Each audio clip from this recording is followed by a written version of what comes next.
Hello, my name is Kathleen McCullough and I'm the Marketing Director at the Fiber Arts Center of the Eastern Shore. I'm excited to introduce Yolanda Acree to you and for you to learn about her story as a fiber artist in the realm of paper collage. Yolanda's story is the first of 4 videos chronicling the fiber arts journeys of some incredible makers from the Eastern Shore of Maryland. These stories are made possible by a grant from the Maryland Heritage Area Authority through the Eastern Shore Heritage. Yolanda is a minimalist creative who has been collaging for about 7 years. Her collages generally feature Black cultural subject matter. She is a Caroline County, Maryland native currently residing in Denton. Yolanda sits on the board of directors of the Caroline County Arts Council, where this video was filmed in the magnificent old Foundry building, home of many fine pieces of artwork for purchase. You can see more of Yolanda's work at www.yolandavacree.com. Thanks for watching.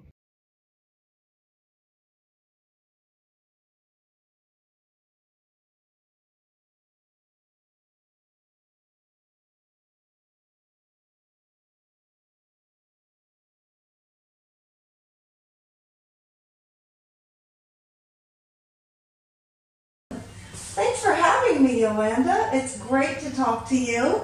And I just wanted to ask you a few questions about your work as a collage artist. But first, I think we'd like to know is what is your lifeline or your connection to Caroline County? Both of my families have lived here for generations, but my father's family initially came here in the late 1800s from Caroline County, Virginia.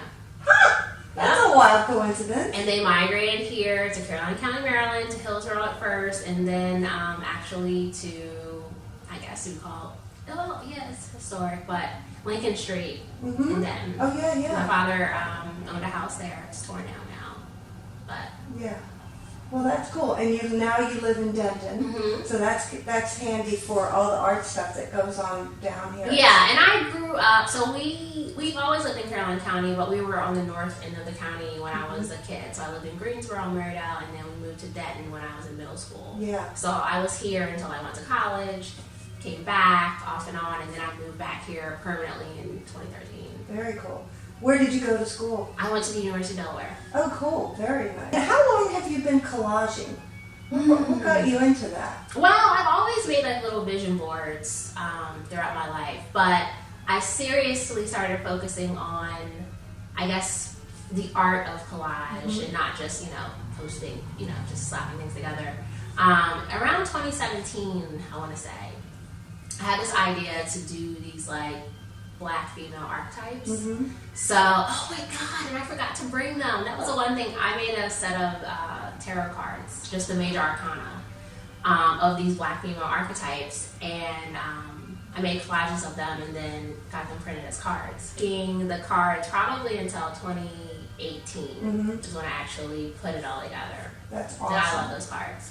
And what mediums are used and what is your process? So obviously the fiber involved would be paper. And then tell us about how you put together a collage physically. So the longest part of the process of collage making is actually searching for the images. Yeah. That could take hours, days, weeks, depending on.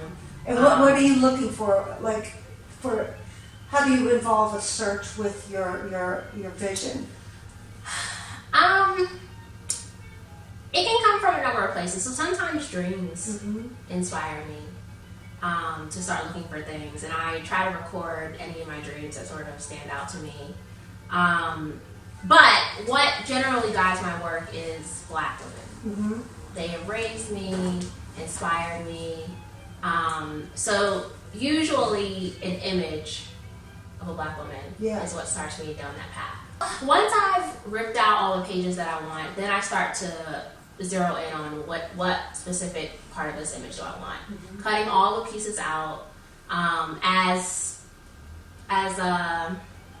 accurately, I guess I want to say, as I can. And then it's just a matter of intuition, instinct, and playing around and moving the images around. That's awesome. And do you like use, what kind of medium do you use to hold it down? So usually I use a glue stick, like Scotch. Yeah. Scotch is a heavy duty glue stick.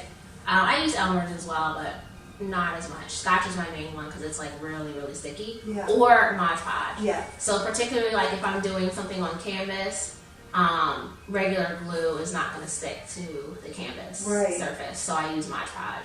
And do you put any kind of a clear finish over Mod the Podge. pieces? You do? Yes. And how many coats of that do you usually put on? Usually just one. One. And but an image, like for the canvas, it gets multiple coats because I'm using it as the glue and the sealant. Yeah. So generally, that's why they have that sort of glossier finish than the ones on paper, because it gets multiple layers of Mod Podge as I'm working in stages on a canvas. But usually on paper, just one. Have you been able to find creative experiences in this area that support you and your art? Recently, I think that Caroline County and the Eastern Shore in general have had sort of a renaissance in the past few years. So I've definitely found a lot of opportunities to showcase my art. Obviously, the Fiber Arts Center, allowed me to curate my first show, which was Black Fiber Artists on the Eastern Shore. I also participated in a exhibit that Nancy Tankersley curated at Georgia Center for the Arts. It was during the summer of 2020 when the Black Lives Matter protests were happening, and she first put together a show in Easton, and I attended that, where painters had painted, people who had lost their lives, right? People who had lost their lives to violence. And then she decided to make a larger show, and she invited me to join that show, and I actually painted that show and do collage. Oh, wow. So I stepped out of my comfort zone with that one, but I really enjoyed it. Yeah. And then you have had some showings here at the Foundry. Yeah. And being on the Arts Council board really helped open up a lot of artistic and creative avenues. Where can people see your collages? So you can see them here at the Foundry. And then my other series that was featured at the Fiber Arts Center, the Kwanzaa series, is on display at Minority Dream Alliance in Chestertown. Oh, wow, cool. And how about digitally? Website or Instagram, anything like that? I have my Instagram and website, my art. Some of my art is on there. I actually need to update my website and Instagram because it's been a while. But yeah. Yolanda Acree. You can find me anywhere by that handle. And what's for you the most enjoyable part about the process of creating a collage piece of artwork? For one, it's meditative. The process of just cutting and putting things together almost like a puzzle. It's really relaxing, and it really gives your mind a time to rest and relax. But also with collage, it's a surprise, and maybe other artists feel this way too. Like, even when I have a vision in my mind, the end result is never what the vision started out to be. Right. It's always a surprise, but it's always good. I've never been disappointed. I haven't really incorporated like objects, really. Like, I did add these coins to this one, but I haven't really played around with adding physical objects or even like sequins or glitter or like embellishments, glass, embellishments to collage. So that's something I might dabble in in the future. Other than culturally focusing on Black women, are there any social issues that you want to take on in the coming year or years as far as expressing yourself with your collage? One thing that I do want to think about is sort of like mental health, just because of my own journey since having my daughter and dealing with postpartum anxiety. That's something that I hope to create actually a series about, and what that feels like and looks like interpreted through collage. Because I think it's becoming more acceptable to talk about it, but it's still not talked about enough. Like, they talk a lot about postpartum depression while you're pregnant, but they don't talk about postpartum anxiety. That was like a surprise for me because I haven't dealt with that before. So this is probably the most Let's put it this recent All right. That's perfect. image that we did at the Black History Celebration over at the Fiber Arts Center. In this, I just wanted to highlight Harriet Tubman's role as a naturalist. And I want to do a full series because she did so many things. She wasn't just an abolitionist. She served in the Union Army. She was a spy. She was a nurse in the Army. She was the first woman to lead a military raid. So I want to do like a series where it highlights all the different roles that she has played.